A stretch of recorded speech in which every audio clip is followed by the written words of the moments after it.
Ang kwentong ito ay hango sa totoong buhay. Mula ito sa isa nating kabayan na itago na lang natin sa pangalang Enrique. Ito ay kwento ni Tatay Eleazar. Walang eksaktong taon. Probinsya ng Samar. Maaliwalas ang panahon, pero hindi ang mukha ni Tatay Eleazar na mas punit pa kaysa diaryong nilamutak ng asawang si Nanay Norma. Nasa tindahan sila ngayon. Kanina pa niya napapansin na ang bawat dumaraan ay dumadampot ng iilang butil ng panindang bigas sabay subo. Kahit siguro plan siya ng yumao mong ina, hindi kayang ayusin niyang mukha mo. Ano ba yung ganyang reaksyon, Eleazar? Umayos ka nga kung gusto mong may lumapit sa tindahan natin. Wika ni Nanay Norma. May lumalapit nga, pero palihim namang nagdanakaw. Basta-basta na lang dumadampot ng bigas sabay subo, oh. Ayun, tignan mo. Napatayo mula sa kinauupuan si Tatay Eleazar. Sabay turo sa babaeng pasimpleng dumukot ng bigas. Pinandilatan niya at sinamaan ng titig. Nagulat pa ito sa lakas ng kanyang boses. Nagmamadaling lumayo ang babae dahil sa takot. Ikaw talagang matanda ka. Huwag mo nga takutin. Paano tayo makakabenta kung para kang aso na susunggab sa mamimili? Mamimili. May mamimili bang basta na lang dadakot ng hindi nagpapaalam o nagbabayad? Hindi natin hinihingi ang mga paninda dito. Malulugi tayo niyan. Alam mo ikaw, malapit na ako mainis sa'yo ha. Hindi mo ba napapansin? Naglilihi yun. Kahit kailan ang hina talaga ng kokote mo, sumasabay na sa katandaan. Aba wala akong pakialam kung naglilihi o hindi. Dinadamay nila ang paninda. Kung gusto nila ng bigas, bumili sila. Diyos mio, manahimik ka na nga lang, ang ingay-ingay mo. Maliit na bagay pinapalaki. Napabuntong hininga na lamang si Nanay Norma nang buhati ng asawa ang sako ng bigas at ipasok sa loob. Hindi niya na pinansin dahil magkakasagutan na naman sila. Baka mas mahaba pa ang sagutan kaysa sa listahan ng nabentang paninda. Nasanay na rin siya dito dahil may ugali itong mahirap intindihin. Mas nauuna ang pagkamainitin ng ulo kaysa pangunawa. Makalipas ang ilang oras, dumadagsa na rin ang mamimili sa munting pamilihan na meron lamang iilang tindahan. Hindi ito ang palengke ng bayan pero dahil malayo, ginawa na lamang ng paraan para makabili ng pangangailangan sa araw-araw nang hindi na dumarayo pa sa mismong sentro. Gulay at bigas ang pangunahing paninda ni Nanay Norma at Tatay Eleazar. Naging abala na rin ang lahat ng tindero-tindera dahil siksika na at dami ng bumibili. Araw ng linggo kaya dagsa ang mga tao. Sa kabila ng pagiging abala ng lahat, nasa sulok lamang si Tatay Eleazar. Ni hindi man lang naisip na tulungan ang asawa na kaliwat kanan kung kumilos dahil sa dami ng customer. Pagkatapos ko rito, may matanda talaga akong masasakal. Hindi man lang marunong tumulong. Kitang maraming bumibili, paupo-upo lang. Kahit anong pagpaparinig ni Nanay Norma sa asawa, wala itong pakialam. Nakaupo lang at panay ang pagmamasid sa paligid. Seryoso ang pagmumuka na parabang may napansin. Makalipas ang ilang minuto, tumayo na ito at nagsimulang maglakad. Nakisiksik sa dumadaan hanggang sa naaktuhan ang taong sinusundan. Subalit hindi naabutan dahil napansin siya. Mabilis itong kumilos upang umalis. Pagkabalik sa tindahan, sermon ng asawa ang bumungad sa kanya. Ano ba, Eleazar? Mahiya ka naman. Ang laki-laki ng katawan mo, tapos tapos wala kang balak na tumulong. Buhatin mo tong bigas. Iatid mo dun sa sasakyan ng bumili. Lakad ka ng lakad, parang may-ari ka ng buong palengke. Yung bumili ka mo ang magbuhat dyan. Ay nako, alis muna ako, Norma. May mahalaga akong pupuntahan. Abat! Ay! Eliazar! Bumalik! Ay nako talaga! Hindi na pinakinggan ni Tatay Eliazar ang asawa. Nagmamadali siyang umalis upang puntahan ang nakitang lalaki. Nakaabot si Tatay Eliazar sa bakanteng lote kung saan puro kambing, kalabaw at baka ang naroon. Tahimik na kumakain ng mga damo. Kanina pa niya pinag-obserbahan ng paligid pero hindi na makita ang sinundang lalaki. Nang hindi na talaga mahanap, umuwi na lamang siya. Laking gulat nito nang makita ang asawa na naroon sa tahanan. Oh Norma, ano ginagawa mo rito? Hindi ba't sa tindahan kita iniwan? Teka, baka hindi ito yung asawa ko ah. Hoy! Kung sino ka, lumayas ka sa pamamahay ko! Hahampasin sana ni tatay ng nadampot na walis ang hinihinalang elemento. Pero naunahan siya. Imbis na masindak, napaaray matapos mapingot sa tenga. Anong pinagsasasabi mo dyan? Baliw ka ba? Sino naman ang gaganahan magtinda kung mag-isa lang ako? Mariosep, dapat ikaw yung naroon kasi lalaki ka. Pero daig mo pa yung babae sa pagiging senyorita. Hindi man lang magawang tumulong. Nagpapalaki ka ba ng itlog? Hoy, manahimik ka ka. Pinapahiya mo ko eh. Paano kung may ibang makarinig dyan sa sinasabi mo? Mamaya isipin na lang ano eh. Na ano, Aber? May yahiya ka pang nalalaman dyan ang tamad-tamad mo. Diyan ka na nga. Naibaling na lamang ni Tatay Eliazar ang paningin sa ibang direksyon upang maiwasang mas mainis palalo sa asawa. Saktong dumating si Paring Kalo, ang dating kababata na nakatira sa kabilang bayan. Paring Eliazar, kumusta ka na? Matagal na tayong hindi nagkikita. Bukang nasa maayos na kalagayan ka. Anong sekreto? Wika ni Paring Kalo. Oh, bakit ka na naman nandito? Gagalitin mo na naman ba ako? Hoy nako Kalo ah. Alam mong mainitin ang ulo ko.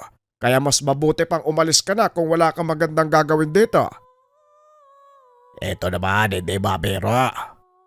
Seryoso talaga ako ngayon. Kailangan ko ng tulong mo eh. May umaarangkadang aswang sa amin. Alam ko meron kang tinatagong gamit dyan. Tulungan mo naman ako. Diyan tayo magaling eh. Talaga bang may aswang sa inyo, Kalo? Mamaya nagsisinungaling ka na naman para pumunta ako sa inyo tapos pagdating doon lambanog ang meron at hindi nilalang. Alam mo, alam ko na yung galawan mong ganyan eh. Balak mo kong lasingin tapos uutuin mo ko. Seryoso nga kasi ako, totoo na talaga ngayon may aswang sa amin. Alam mo pare, naubos nga yung kambing ng kapitbahay namin eh. Yung mga manok, nadali din. Baka ninakaw lang. Wag ako Kalo, marami akong gawain dito sa bahay. Palagi akong tumutulong dito. Wala akong panahon sa kalokohan. Mas gusto ko nilalaan yung oras ko sa pagtulong sa asawa ko. Akala mo talaga hindi ko narinig yung sinabi ng asawa eh. Ano? May sinasabi ka ba? Hindi. O ito, tignan mo. Sapat na bang patunay ito para maniwala ka? Napatingin si Tatay Eliazar sa kanang hita ni Paring Kalo na merong napakahabang peklat. Noong nakaraang buwan, may nasalubong ako habang papauwi. Isang uri ng hayop pero doble yung laki. Mabuti na lang napadaan yung kapitbahay kaya natulungan ako. Nailigtas pero ito nga, may sugat na naiwan. Ano? Ayaw mo pa rin bang maniwala? Paring Eliazar, seryoso na ako ngayon. Kailangan ko ng tulong mo. Napaisip si Tatay Eliazar. Ilang beses na siyang naloko ni Paring Kalo. May aswang daw sa kanila pero pagkarating doon, Nakahilerang galon ng lambanog ang naabutan. Ang resulta naisahan, nalasing. Pero sa sitwasyon ngayon, parang totoo na ang sinasabi ng kaibigan. O sige, siguraduhin mo lang talaga na totoo yan dahil kung hindi, malilintikan ka sa akin. Nagkakaintindihan ba tayo, Kalo? Abay oo naman. Maganda ka na. Pupuntahan ko lang yung inarkilang tricycle. Doon kasi nakakaparada sa may bandang labasan. Babalikan kita ha. Sa pagtalikod ni Paring Kalo, nagmamadali nang pumasok ng tahanan si Tatay Eliazar upang asikasuhin ang mga gamit. Sa kanyang paghahanda, sumingit ang asawa at nakiusisa. Ano lalayas ka na naman? Ang kapal talaga ng matandang to. Wala na ngang nagawang tulong dito sa bahay, lalayasan pa ako. Kung may babalik ko lang yung panahon talaga, sana hindi kita pinakasalan. Hoy Norma, magtigil ka nga. Puro kadakdak. At saka hindi naman ako lalayas. May pupuntahan lang ako. Doon sa lugar ni Paring Kalo. May nanggagambala daw doon eh. Yan tayo. Kapag usapan ng mga kung ano-ano, ang bilis mong rumisponde. Samantalang sa paghuhugas ng pinggan, hindi mo magawa. Ilang araw na yan sa lababo, oh. Wala ka bang pakiramdam? Ay naku, pwede ba isang tabi mo na muna yan? Parang yan lang eh. Mas mahalaga ang mapuksa mga nilalang. Maaaring madamay ang mga tao kapag nagkataon. Eh hindi. Hindi ka aalis, dito ka lang. Marami kang gagawin, maiya ka naman, Eliazar. Kawaan mo naman yung asawa mo. Hindi na makahinga sa dami ng gawain. Ay bahala ka dyan, nag-iinarte ka lang, hindi bagay sa'yo ah. Oy, lalayas. Talaga, bumalik ka. Tong matandang to. Hindi pinakinggan ni Tatay Eliazar ang asawa. Nagmamadali na siyang lumabas. Nakasalubong niya si Paring Kalo. Nagtataka dahil malakas ang sigaw ni Nanay Norma. Anong meron pare? Uminit na naman ba ang dugo ni Maring Norma? Inaway mo na naman ba kayo talaga oh? Mula pagkabata hanggang sa ngayon, nagbabangayan pa rin kayo. Yung away nyo pambata eh. Sige na, umalis na tayo bago pa tayo maabutan yan. Mamaya hindi kita masamahan, ikaw din.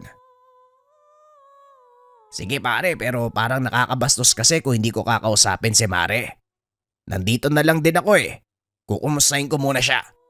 Sabing magpaandar na eh, malapit na siya. Gusto mo yatang hindi kita matulungan? Umalis na tayo, bilisan mo! Wala nang nagawa si Paring Kalo kung hindi paandarin ng tricycle. Parurutin bago makalapit si Nanay Norma na merong bitbit na mahabang kawayan. Balak itong ihampas sa asawa. Natatawa na lamang siya dahil hindi akalain na muling masasaksiyan ang tila batang pag-aaway ng dalawang matanda.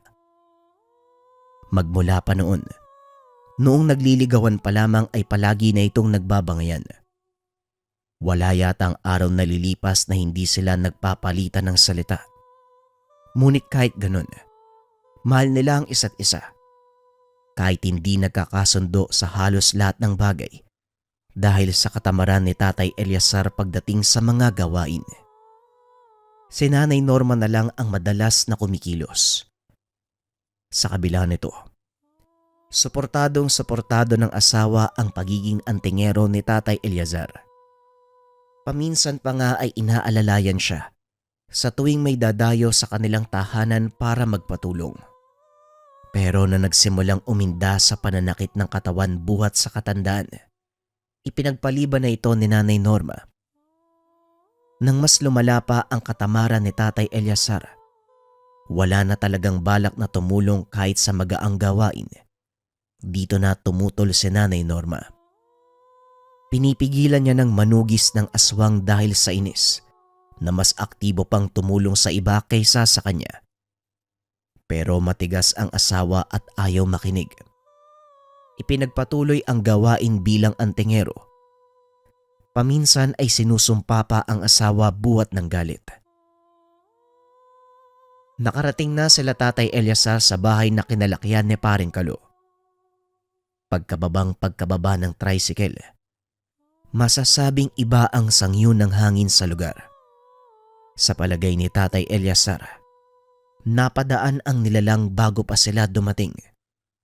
Pero sa isip ng antingero, kung napadaan nga lang ba ito o naroon pa rin sa lugar.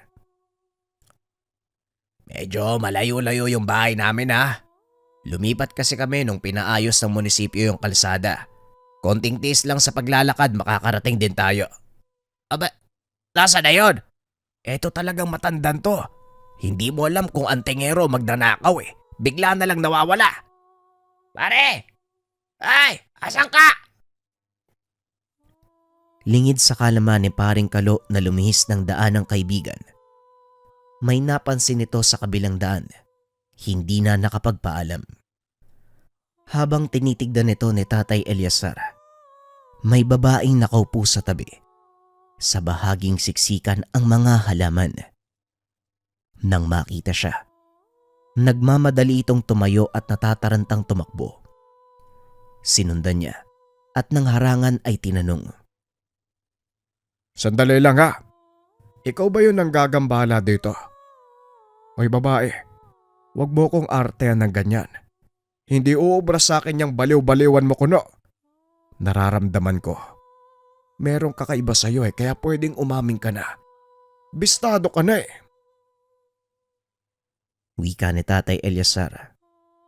Napaayos ng tayo ang babae at saka masamang tumitig sa kanya. Ano pang gusto mo? Nananahimik ako dito tapos bigla ka maninindak. Nananahimik. Ayos ka rin ah. Huwag mo kong bigyan ng ganyang rason. Kilala kitang aswang ka Ikaw rin yung nasa kabilang bayan Swerte ka lang dahil inuna ko yung kaligtasan ng misis ko. Dahil kung hindi siya napahamak nung sandaling yon, malamang patay ka na. Anong gagawin mo ngayon? Papatayin mo ko. Di gawin mo.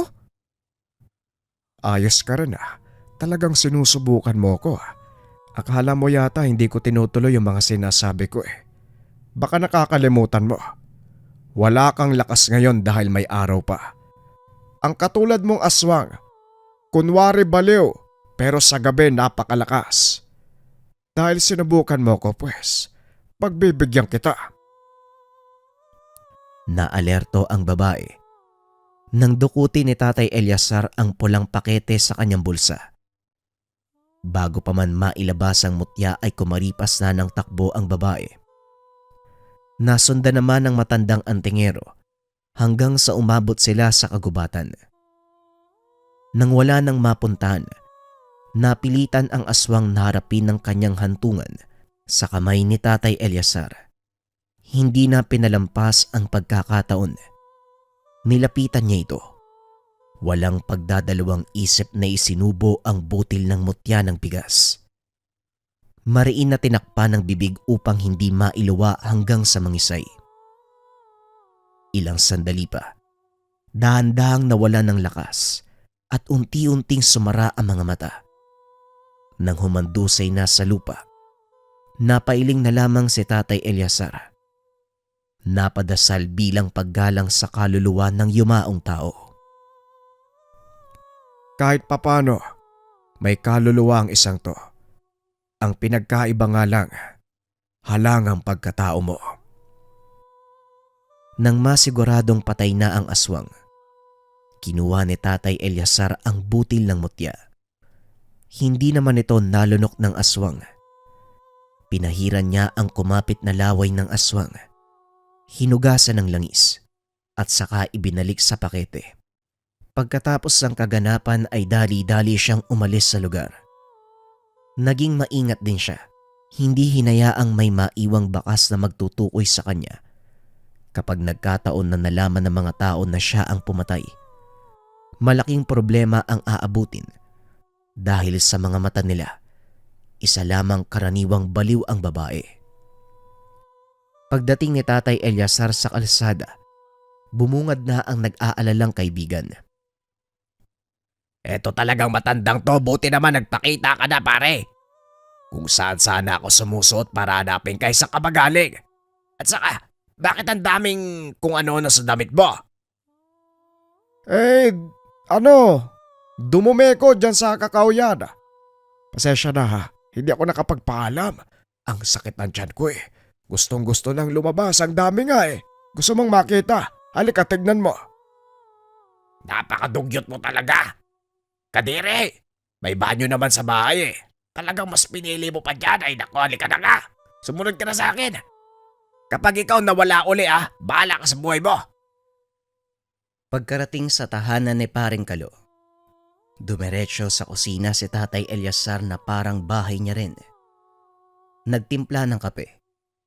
Nautusan pa ang kaibigan na bumili ng tinapay. Nang makabalik, siya lang din ang kumain ng monay at hindi na nag-abalang mamigay. Etong matandang to patay gutom. Kakatapos mo lang dumumi. Kumakain ka naman ngayon. Ano? May sinasabi ka ba, Kalo? Baka gusto mong makihigop ng kape ko. Oh, gusto mo? Magtimpla ka. Hindi ako nagugutom. At saka pwede ba? Hanapin mo na agad yung aswang para matapos na tayo ngayong araw. Ayoko nang ipagpabukas pa. Mamaya, hindi na lang hayop yung biktima nun eh. May madamay pang mga tao. May apo ko rito. Ilang taong gulang pa lamang. Kawawa naman kung madadamay. Wala na. Huli ka na. Babagal-bagal ka sa pansitan. Malamang sa ngayon, nagsisimula ng kainin ng bulate ang katawan ng aswang. Wala ka nang dapat ipag-alala. Ligtas na kayo, maging ang buong sityo. Ano? Ay, paano nangyari yon? Kakarating mo lang Kanina habang dumudumi ako, sinabay ko na yung aswang, pinatumba ko na. Ginugulo ako eh. Wala na. Tapos na. Natulala si Paring Kalo sa sinabi ni Tatay Eliazar. Hindi niya mawari kung nagbibiro lang ba ito o kung ano. Pero ramdam niya kay Tatay Eliazar. Totoo ang sinasabi nito. Kaya naman hindi na siya nagtanong uli. Nanahimik na lamang siya pero gulong-gulo ang isipan sa katanungan kung paanong napadali ang pagtugis sa aswang. Pagsapit ng hapon, naganda na si Tatay Eliazar upang umalis. Babalik na siya sa tahanan. Hinatid naman ni Paring Kalo dahil may kalayuan at hindi kayang lakarin. Habang nasa daan, narinig nila ang usap-usapan tungkol sa natagpuang katawan sa kagubatan. Ay nako, kawawa talaga si Elena. Baliw na nga. Pinagkaisahan pa. Ayun, namatay tuloy. Kawawa nga eh. Tinakasan ng sariling pag-iisip, mas kinawawa pa. Ay nako, linti talaga yung gumawa nun. Napatingin si Tatay Eliazar dahil sa sinabi ng kaibigan. Sumama ang kanyang loob, pero hindi magawang sabihin na siya ang pinatutungkulan dahil baka mabuking. Minabuti niyang manahimik na lang kaysa madulas kapag nagsalita pa. Makalipas ang ilang sandali ay nakarating na din sila. Pagkababa ng tricycle, sumalubong kagad si Nanay Norma at pinaghampas siya. Ikaw, naisipan mo pa talaga bumalik. Sana hindi na lang. Ang kapal mong matanda ka. Pagkatapos mo ko layasan, babalik ka. Aba, wala na talagang ikakapal yung mukha mo. Hoy, ano ka ba, Norma? Papatayin mo ba ako? Ang lakas ng hampas nito, parang bakal yung kamay mo Akalo, tulungan mo nga ako. Ilayo mo yung demonyitang yan. Pare Eliazar, diyan ka na Hindi kita matutulungan. Away mag-asawa yan eh. Bawal ako manghimasok. Nagmamadaling lumayo si Paring Kalo upang mabigyan ng oras ang mag-asawa. Nahihiya siyang manatili dahil pinagtitinginan ng mga kapitbahay at dumaraan ang dalawa. Tignan mo. Hindi ka nagsibak ng kahoy. Ako ang gumawa at nasugatan ako. Kasalanan mo to eh. Ang tamad-tamad mo. Ganyan tayo kapag nagkakamali ka. Ako ang sinisisi mo. Kasalanan mo naman talaga eh. Kung gumawa ka ng gawaing bahay, hindi sana ako gagawa niyan. Ayan tuloy nagkasugat ako. Ang sabihin mo, hindi ka nag-iisip ng maayos. Imbis na kahoy yung tagain, yung kamay mo. Itong matandang to. Ayos ka. Sige tumakbo ka. Hahabulin kita ng itak. Santissima, sinasapian na talaga ng demonyo to. Kumaripas ng takbo si Tatay Eliazar bago pa maabutan ng asawa na hindi niya inaasahang hahabulin siya ng itak. Sa tanang buhay niya ngayon palang natakot ng husto. Maging ama kapitbahay ay kinabahan na sa kanila. Naging normal na sana ang bangayan, pero mukhang napasobra ngayon na ikinagulat ng lahat. Ano? Hindi ka ba bababa dyan? Sinasagad mo ko, Eliazar ah. Kung may babalik ko talaga yung panahon, sana noon pa. Tinispatcha na kitang matanda ka. Ako rin naman Kung may babalik ko lang sana ang panahon, kapatid mo na lang sana'y naligawan ko. Ewan ko ba kung bakit ikaw may lahi kang demonyo. Ngayon pa talaga lumabas yung ugaling yan. Sana noon pa para naiwasan ko na. Wika ni Tatay Eliazar habang nakatingin sa baba. Nasa kalagitnaan siya ngayon ng puno ng nyug. Umakyat na lamang dahil hindi na kaya pang tumakbo. Pero ngayon pa lang nangangatog na ang mga tuhod. Anumang oras ay pwede nang mahulog.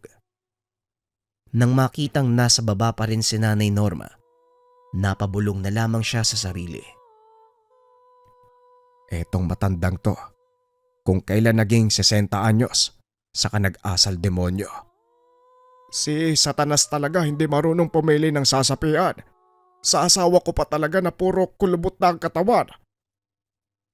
Ano? May sinasabi ka bang dumuho ka? Wala! Pwede ba itigil na natin to? Hindi na tayo bata para sa ganito. Hindi ka ba nahihiya sa mga kapitbahay natin?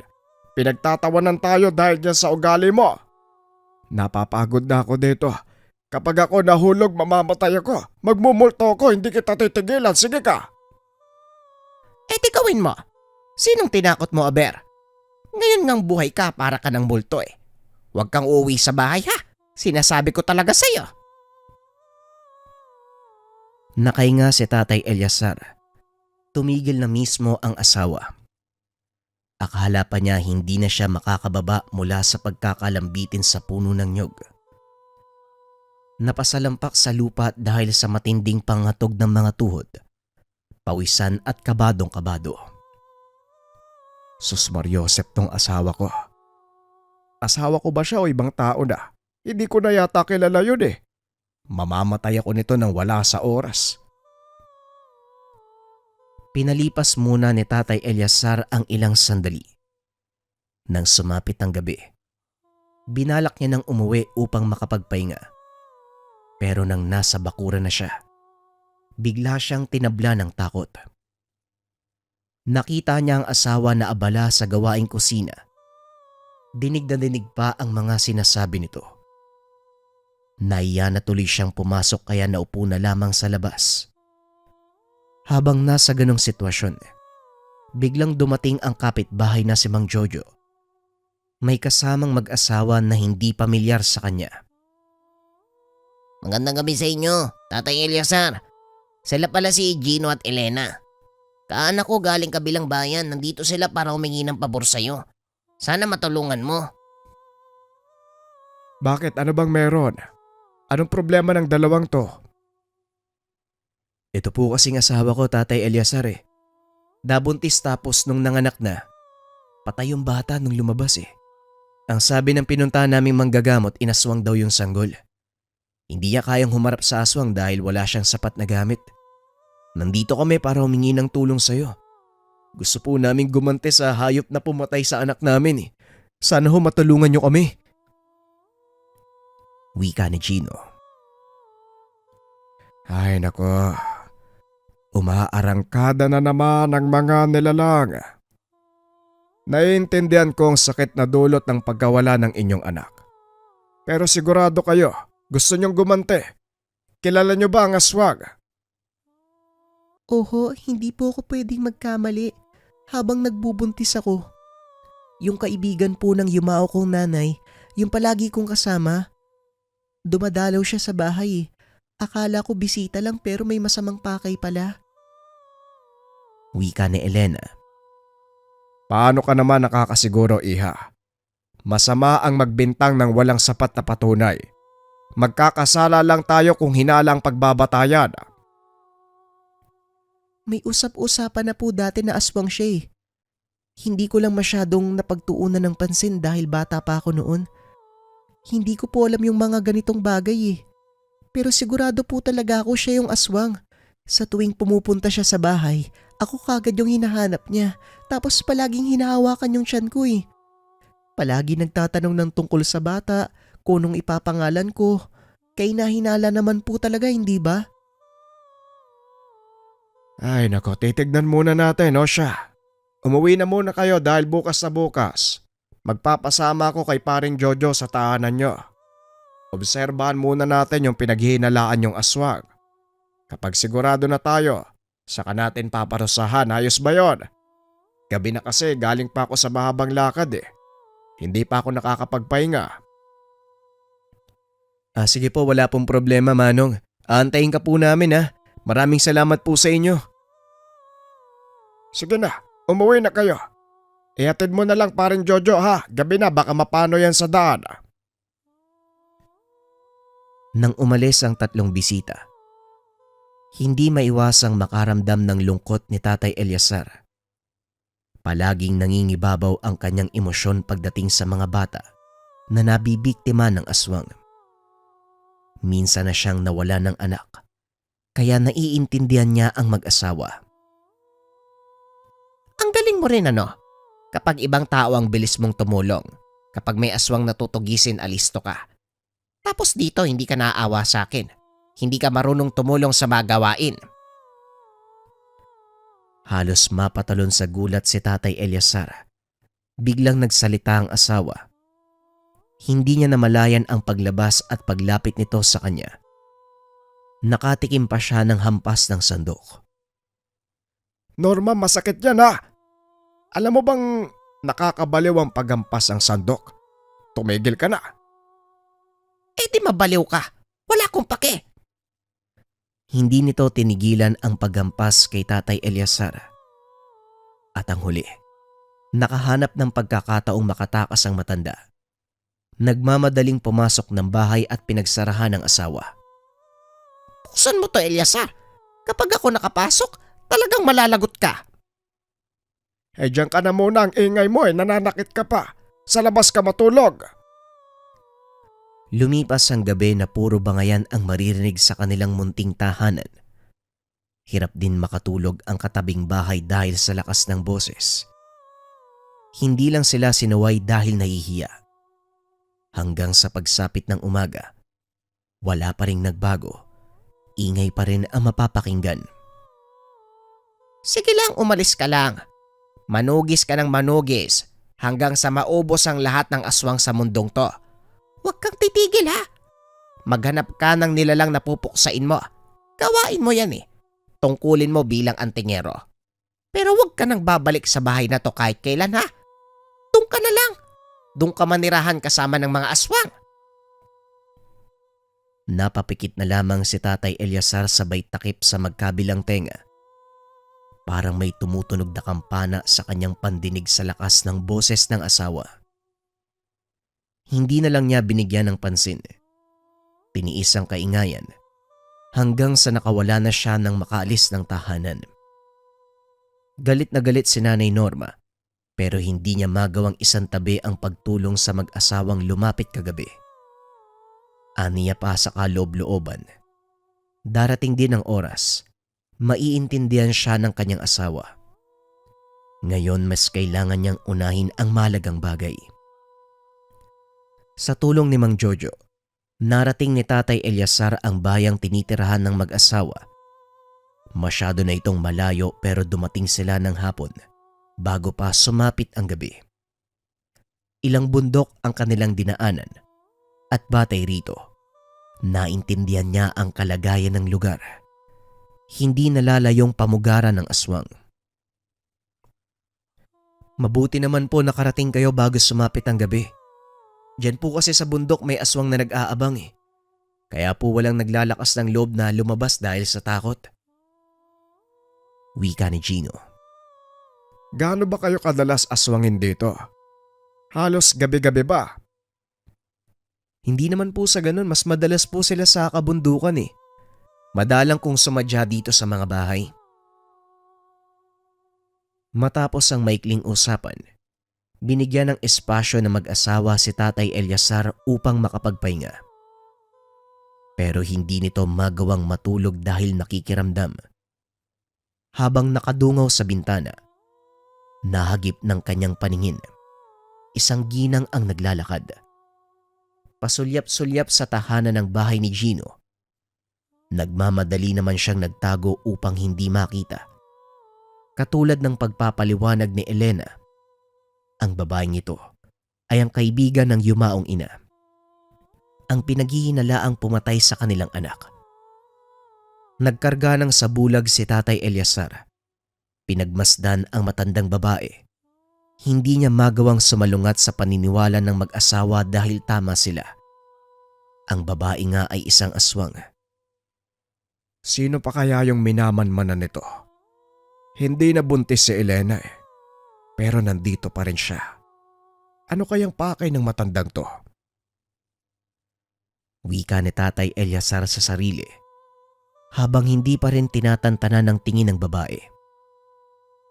Ilang sandali pa ang lumipas ay nawala na ito. Dito na rin siya kumilos upang mailigpit ng maaga ang nasabing nilalang. Tatay Eliazar, alis po ba kayo? Hindi niyo po ba nagustuhan ng kwarto? Kung sakaling may gusto po kayo, sabihin niyo lang sa amin ha. Hindi. Ayos lang ang kwarto. Pero hayaan niyo muna ako ha. May pupuntahan lang ako. Mag-ikot-ikot. Sandali lang to. Gabi na ho ah. Masyado pong delikado sa labas. Huwag niyo akong alalahanin. Gino, dito ka lang sa bahay ha. Bantayan mo si Elena. Kapag may napansin kayong masamang amoy, yung kakaiba, yung hindi pangkaraniwan, isaboy niyo tong langis. Itataboy niyo ang nilalang na umaaligid sa inyo. At saka akin na yung bote ng lambanog. Mas magandang may iniinom habang naglalakad. Teka, sandali lang po ah. Nasa panganib po ba kami uli? Hindi natin sigurado, pero mas mabuti nang maging handa at alisto. Tandaan niyo ang sinabi ko. Mag-ingat kayo rito.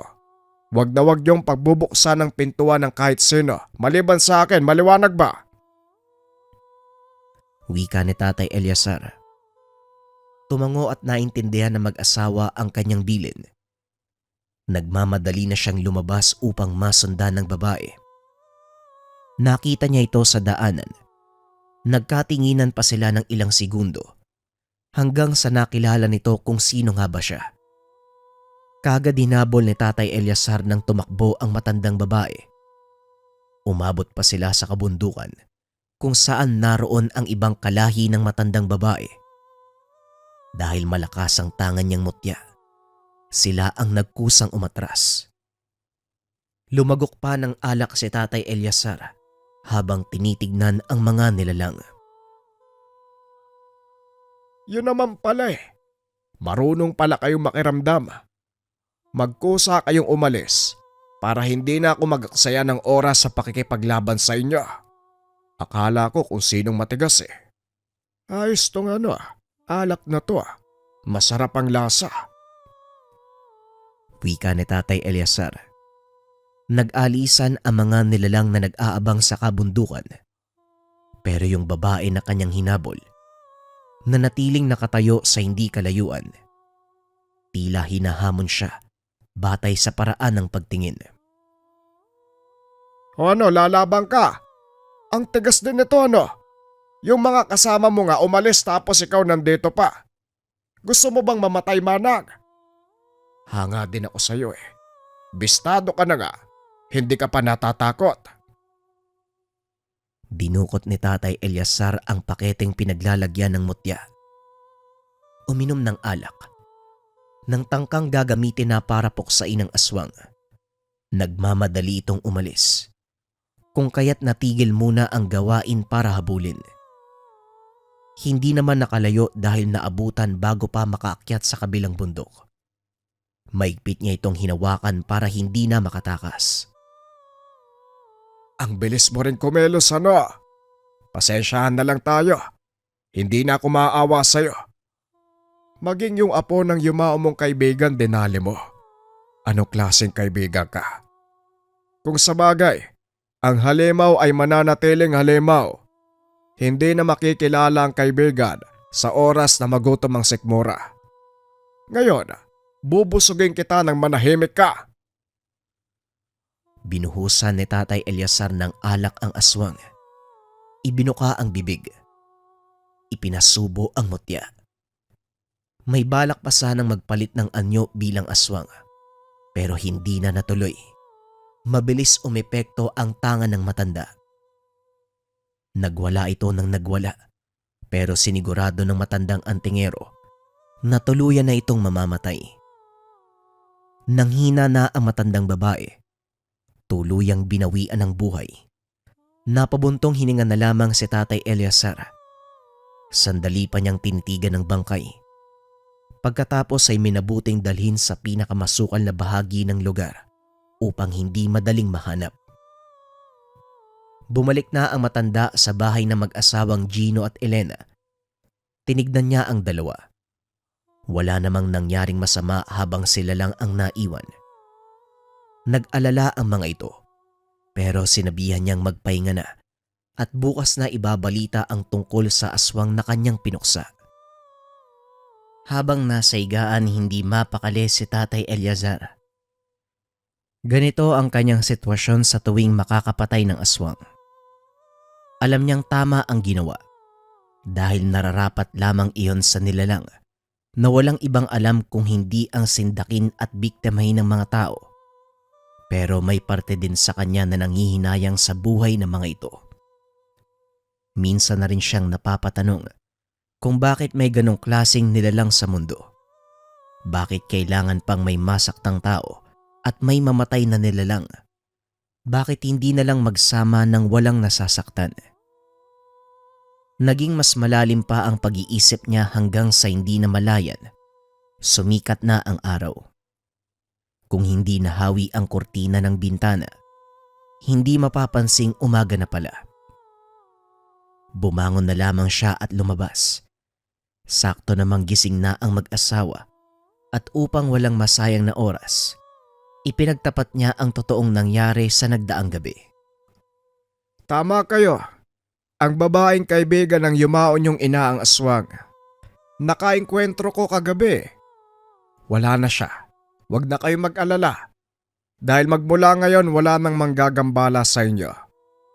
Iiwanan ko rin kayo ng pangontra para kahit papano may proteksyon sa inyong tahanan. Hindi na rin ako magtatagal. Kailangan kong umuwi. Pagkatapos mag-agahan, nagpaalam na si Tatay Eliazar. Sinigurado niyang mapanatag ang kalooban ng mag-asawa bago siya umalis. Ilang sandali rin siyang nagmasid sa kabundukan. Malakas ang enerhiya ng mga aswang doon at upang mabawasan, nagbaon siya ng isang butil ng mutya sa mismong bundok. Sinabayan niya rin ng maiksing orasyon. Nang matapos ay nagpatuloy na sa paglalakbay. Pagkauwi sa tahanan, hindi pa nga nakakaupo ay binulabog na ng ingay mula sa nagtataasang boses ng asawa. Kakagaling lang nito mula sa tindahan. May dalang mga gulay na walang pakundangang ibinato sa kanya. Ay sa wakas, nakauwi na ang magaling kong asawa. Sino nagsabing bumalik ka pa dito? Ang linaw-linaw ng pagkasabi ko. Doon ka na tumira kasama ng mga aswang dahil dyan ka naman alista. Normano ba? Magtigil ka nga. Hindi ka na naiya sa mga kapitbahay. Malapit na tayong palayasin ng mga yan dahil sa kaingayan mo. Itiko mo nga yung bunganga mo kahit ngayon lang pakiusap. Huwag mong dahilan ng ibang tao, umalis ka, lumayas ka. Wala kang parte sa buhay ko. Doon ka tumuloy sa mga tinutugis mong aswang. Magsama kayo, total magkamukha na kayo. Sigurado ka papalayasin mo ko. Ikaw rin. Meron pa naman akong dalang pera. Ibibigay ko sana sa'yo. Inilabas ni Tatay Eliazar ang perang natanggap mula kay Gina at Elena. Hindi napansin ng matanda. Inilagay ito sa kanyang bag. Ayaw niyang tanggapin ang pera. Ngunit nang tignan ang laman ng bag, pasikreto itong inilagay ng mag-asawa. Anong akala mo sa akin? Mukhang pera? Akala niya madadala si Nanay Norma. Hindi pala. Mas lalo itong nagalit. Napilitan siyang lumabas ng tahanan. Sa bakuran na lamang nagpalipas ng oras. Ilang sandali pa lumabas ng bahay ang kanyang asawa at hindi siya pinansin. Kinabahan ito dahil may bitbit na itak. Dumiretso sa likod. Nagsimulang magsibak ng kahoy. Nung una hindi kumibo si Tatay Eliazar. Pero dahil sunod-sunod na ang ingay ng pagsibak, hindi niya na napigilan ang sarili. Lumapit siya at pinagmasdan ng asawa. Dito niya napansin. Bahagyang pumapayat ito. Pagod ang mga mata. Parang pinipilit na lamang na kumilos. Napabuntong hininga siya at saka kinuha ang itak. Ako na. Baka masugatan ka pa dyan, oh. Pumasok ka na nga sa loob. Ihatid ko na lang mamaya yung mga sinibak na kahoy. Hindi na. Ako na, kaya kong gawin to. Ayokong umasa sa'yo. Punong-puno ng katamaran niyang pagkatao mo. Ano ka ba, Norma? Ako na dito. Gawain to ng lalaki kaya sumunod ka na lang sa akin. Pumasok ka na, huwag ka nang makulit. Aba, tignan mo nga naman kung sino nagsasalita. Eliazar, nalunok mo ba yung mutya mo kaya ka nagkakaganyan? Hindi uubra yung estilo mo sa akin bait-baitan. Norma, pasensya ka na kung tamad ang asawa mo. Pero gumagawa naman ako ng mga gawaing bahay eh. Hindi nga lang nagagawa kagad pero tinatapos ko naman. Ano pa bang gusto mo? Mabuti naman at naitanong mo yan. Ang gusto ko lang naman, huwag mong iparamdam na mas malaga yung tungkulin mo bilang antingero kaysa sa asawa mo. Parang palagi na lang ako nauhuli. Parang mag-isa lang ako sa buhay na to. Hindi na kita maramdaman, parang ang layo-layo mo na. Masyado kang nakatutok sa panunugis ng iba't ibang nilalang. Nakakalimutan mo yung responsibilidad bilang asawa. Ayos lang sana kung unti-unti mo nang ititigil. Nag-aalala ko sa'yo. Tumatanda ka na. Nagkakasakit ka na din. Wika ni Nanay Norma. Tinalikuran siya nito matapos magsalita. Ramdam niya ang pag-aalala ng asawa. Abay, yun lang pala ang kinakagalit ng gurang na to. Gusto lang pala ng lambing. Pero nga no, ngayon ko lang din napansin. Masyado ngang nakatuon ang isipan ko sa pagtugis ng mga aswang. Nakakalimutan ko ng alagaan yung asawa ko. Ay naku naman talaga, oo. Pagsapit ng 7:00 ng gabi, nasa labas pa rin si Tatay Eliazar. Hindi sila nagkausap ni Nanay Norma. Ayaw niya ring unahan dahil masama pa ang loob nito. Lumipas ang ilang sandali na kaidip siya. Nagising na lang nang may tumapik sa balikat. Pagkamulat, bumungad si Aling Nene. Ay, pasensya ka na kung nagulo ko ang pag-idlip mo. Paring Eliazar, kailangan ko ang tulong. Yung anak ko, inaasbang, buntis yun. Tulungan mo. Inaaswang? Paano mo naman nalaman na inaaswang nasa kabilang baryo yon? Pagkagaling ko sa tindahan, dinalaw ko siya at yun nga ang kwento. May umaaligid at saka tuwing gabi, Napakabaho daw ng amoy. Tulungan mo naman. Eto na naman tayo, aswang na naman ang pinagbibintagan. Paano siya nakasigurado? Baka kapitbahay lang nila yung umaaligid doon o hindi kaya kawatan. Pareng Eleazar, alam ng anak ko ang pinagkaiba ng ordinaryong tao sa isang halimaw. Kaya nakikiusap ako. Tulungan mo yung anak ko. O sige, tignan natin. Sandali lang at magpapaalam ako sa asawa ko ha. Umalis ka na. Unahin mo yung aswang. Baka makawala pa.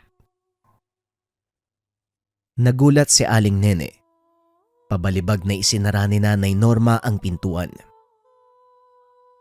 Magkaaway ata kayo ng misis mo. Pero pwede bang unahin mo muna ang anak ko? Ayoko mawala ng apo.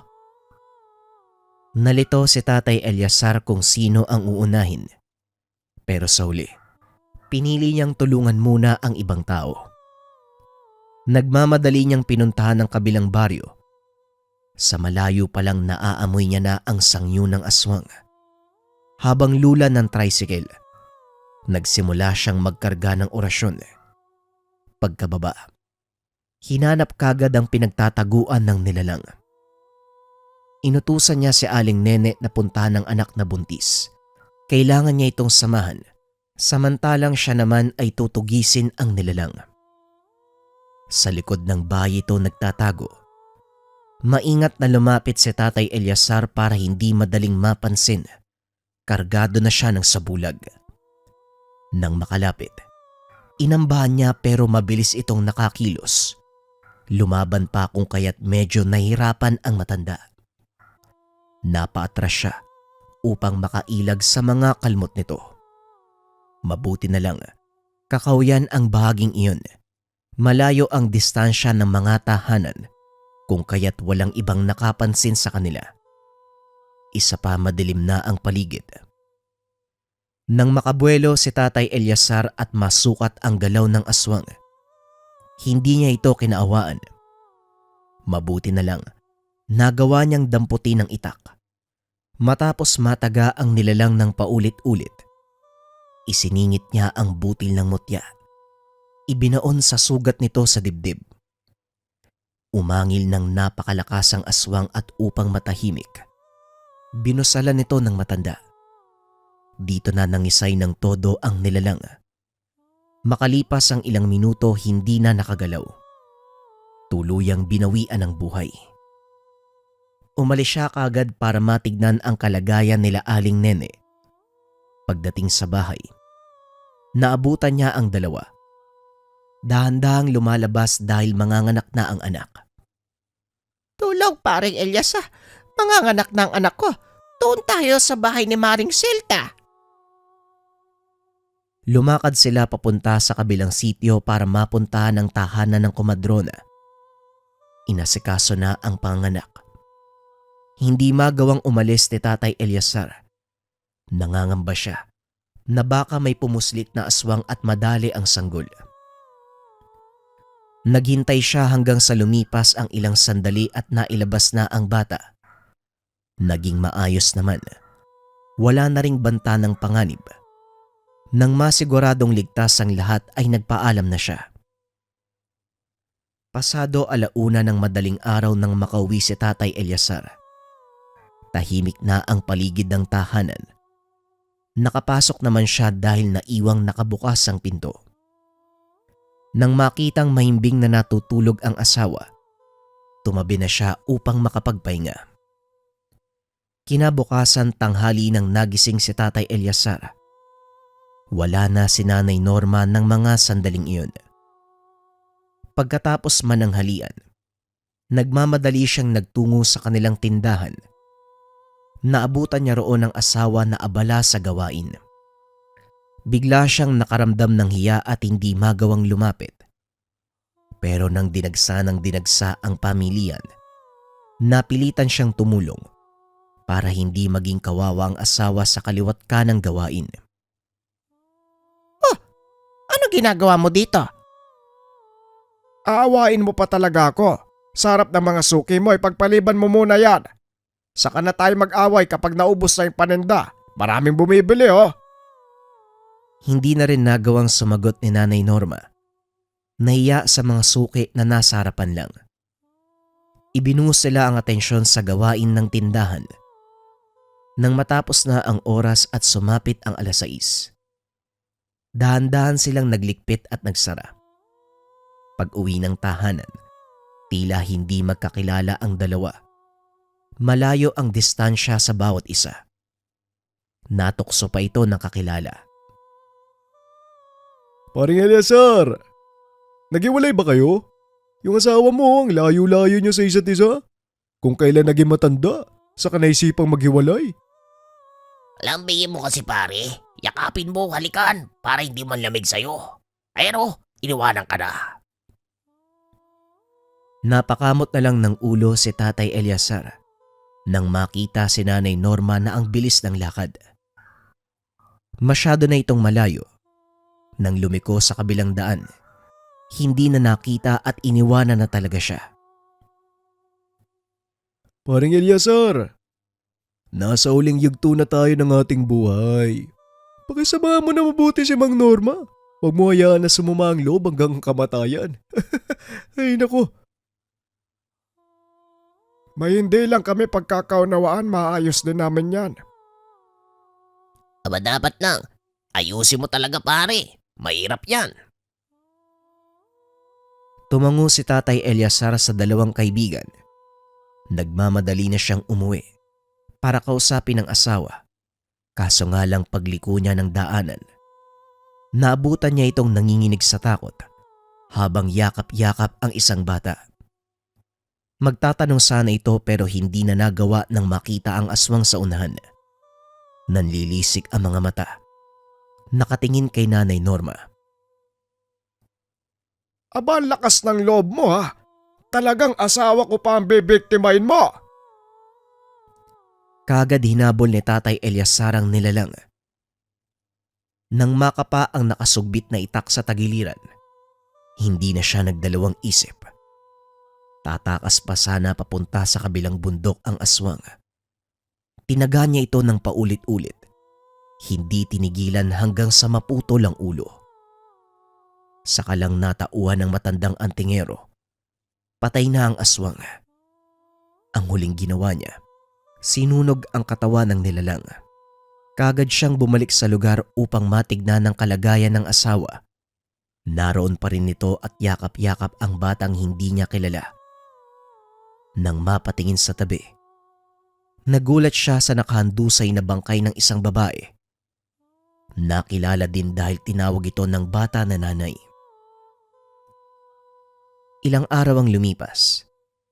Namuhay si Tatay Eleazar at Nanay Norma sa kanilang tahanan kasama ang batang naulila. Ito rin ang naging tulay para magkaayos sila.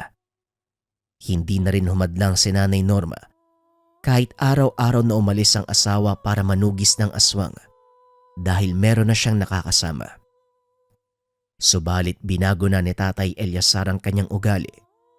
Naninibago sa pagdating ng bata. Nasabik siya na umasta bilang ama. Umaalis man siya para manugis. Nagmamadali din siyang umuwi upang makapiling ang pamilya at ang bagong biyayang dumating sa kanila. Ang dating bangayan, naging maayos. Naging magaan ang pag-uusap. Naging magaan ang pagsasama.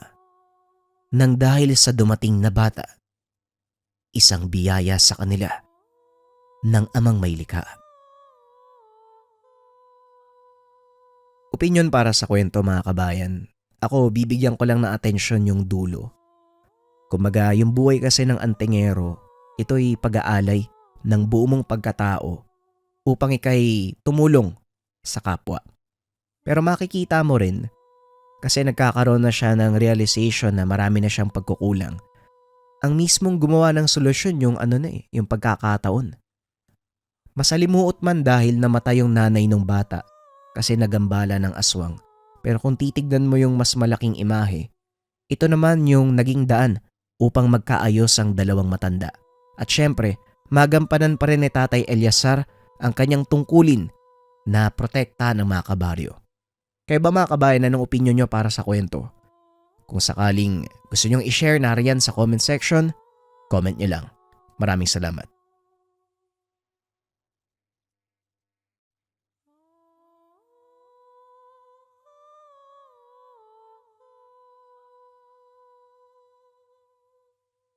Mailig ka bang mag-travel o palagi kang wala sa bahay?